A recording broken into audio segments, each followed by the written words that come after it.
ನಾನು 7 ಗಂಟೆಗೆ ಎದ್ದಿದ್ದು. 7 ಗಂಟೆಗೆ ಎದ್ದು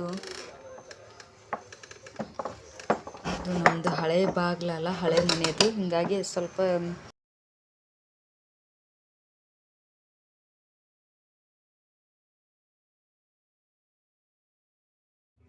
ನಾನು ಪಾಪು ನಮಸ್ಕಾರ ಮಾಡುವಾಗ ಏನೋ ನಗಿಸ್ತಾ ಇದ್ದ ಸಣ್ಣ ಪಾಪು. ಯಜಮಾನ್ರು ಇಲ್ಲಿ ಸ್ವಲ್ಪ ಹೊರಗಡೆ ಹೋಗಿ ಬಾಜಾರೆಲ್ಲ ತೊಗೊಂಡು ಬಂದರು. ಮತ್ತು ಇಲ್ಲಿ ತೊಗೊಂಬಂದಿದ್ದಾನೆ ಜಾಕ್ ಫ್ರೂಟ್. ನನ್ನ ಮಗ ಕೈಯಲ್ಲಿರೋದು ಜಾಕ್ ಫ್ರೂಟ್, ಹಲಸಿನ ಹಣ್ಣು. ಈ ಮಳೆಗಾಲದಲ್ಲಿ ಹಲಸಿನ ಹಣ್ಣು ಸೀಸನ್ ಜಾಸ್ತಿ, ಹೀಗಾಗಿ ನಮ್ಗೆ ನಮ್ದು ಫೇವ್ರೇಟ್ ಅದು ಹಲಸಿನ ಹಣ್ಣು. ಹೀಗಾಗಿ ತೊಗೊಂಡು ಬಂದಿದ್ದಾರೆ ನೋಡಿರಿ ನಮ್ಮ ಯಜಮಾನ್ರು. ಪಾಪು ಅದನ್ನ ಎತ್ತಿ ಎತ್ತಿ ಎಕ್ಸಸೈಸ್ ಎಲ್ಲ ಮಾಡ್ತಾ ಇದ್ದಾನೆ.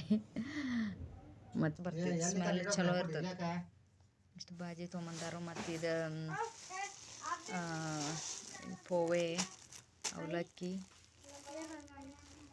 ಅವಲಕ್ಕಿ ಮತ್ತು ಎಣ್ಣೆ ಪಾಕೆಟ್, ಇಷ್ಟು ನಿಂಬೆಹಣ್ಣು, ಬ್ಯಾಳಿ ಮತ್ತು ಚಹಾ ಪೌಡ್ರ್ ಎಲ್ಲ ತೊಗೊಂಬಂದಾರು. ಕೊಬ್ಬರಿ ಮತ್ತೆ ಈ ಕಡೆ ಬಂತು. ಚಿಕ್ಕ ವಯಸ್ಸಲ್ಲಿರೋದು ನೆನಪಂತು. ನೋಡಿ ನೋಡಿ ಎಷ್ಟು ವಿಚಿತ್ರ, ದೇವ್ರ ಹೆಂಗೆ ಸೃಷ್ಟಿ ಮಾಡಿದ್ದಾರೆ. ಅದರ ಒಳಗೆ ಅದ್ರ ಹಿಂದ್ಗಡೆ ಲೈಟ್ ಹತ್ತದನ್ನ ತುಂಬ ಖುಷಿ ಆಗುತ್ತೆ ಅಂತ ಹುಳುಗಳು ನೋಡಿ.